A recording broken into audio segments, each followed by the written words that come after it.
अस्सलाम वालेकुम, क्या हाल है सबके। जब पहला दिन खत्म हुआ था ऑस्ट्रेलिया और न्यूजीलैंड का, तो मुझे लगा ऑस्ट्रेलिया ने बहुत ज़बरदस्त बॉलिंग की है।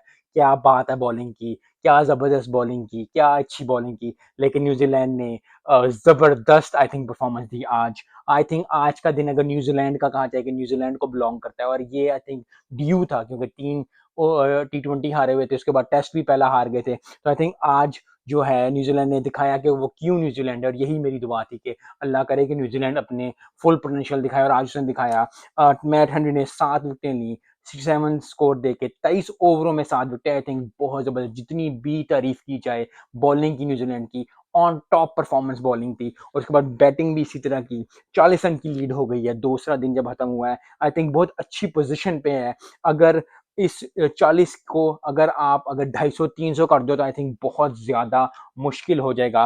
क्योंकि ऑस्ट्रेलिया हार्ड ही आएगी, क्योंकि ऑस्ट्रेलिया ने बिल्कुल ये कोशिश नहीं करनी कि आउट ना करें, वो आउट ही करने जाएंगे, वो हमेशा ही ये करते हैं। They will go for a kill. New Zealand को इधर अभी देखना चाहिए कि वो बहुत अच्छी परफॉर्मेंस दें, और अच्छी परफॉर्मेंस देने के साथ साथ जो है, अगर ये लीड को 300 350, कल का पूरा दिन अगर न्यूजीलैंड खेल लेता है, तो बहुत टफ हो जाएगा ऑस्ट्रेलिया के लिए। आई थिंक न्यूजीलैंड को ये चीज चाहिए कि वो अच्छी परफॉर्मेंस दे, क्योंकि सारी सीरीज जितनी अभी तक गुजरी है, न्यूजीलैंड कहीं भी नहीं दिखी। तो अब उनके पास चांस है, उनको वो चांस लूज नहीं करना चाहिए। हमेशा याद रखें, चाहे वो प्रोफेशनल लाइफ हो, चाहे वो पर्सनल लाइफ हो, अगर आपको चांस मिलता है, अगर आपको ग्रैब नहीं करेंगे, तो किसी और को चला जाएगा, और जब किसी और को जाएगा, तो आपको दुख के सिवा कुछ नहीं रहेगा। तो आई थिंक न्यूजीलैंड के पास चांस है बहुत जबरदस्त। आई थिंक 40 स्कोर की लीड है, अगर इसको और 350-400 कर जाते हैं, कल का पूरा दिन खेलते हैं, अच्छी परफॉर्मेंस देते हैं, तो बहुत टफ सिचुएशन बन जाएगी ऑस्ट्रेलिया के लिए। क्योंकि टफ सिचुएशन आएंगे, लेकिन हर, चाहे वो पाकिस्तान के साथ उन्होंने खेला हो, चाहे वो इंडिया के साथ खेला हो ऑस्ट्रेलिया ने,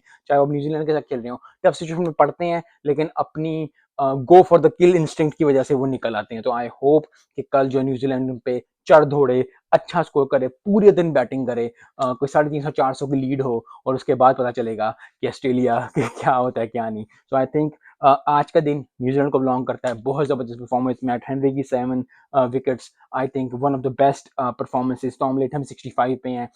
आई होप कि वो 100 करें और अपनी टीम को और स्ट्रॉन्ग करें, और न्यूजीलैंड जो है वो ही करे जिससे उसकी तवक्को है, और वो ये है कि अपने टॉप प्रायोरिटी, क्योंकि न्यूजीलैंड के पास वो चीज़ें हैं, वो सारे आर्सेनल है, बैटिंग में भी बॉलिंग में भी, कि वो चारों खाने चित कर सकती है ऑस्ट्रेलिया को। तो आई होप कि कल का दिन, आज का दिन तो न्यूजीलैंड को बिलोंग है। अगर 2 सेशन या 8 सेशन या 3 सेशन दिन के मिला के 6 सेशन अगर न्यूजीलैंड अपनी तरफ कर लेगा, तो बहुत ज़्यादा स्ट्रॉन्ग पोजीशन में आ जाएगा। मिलते हैं नेक्स्ट वीडियो में। अस्सलाम वालेकुम।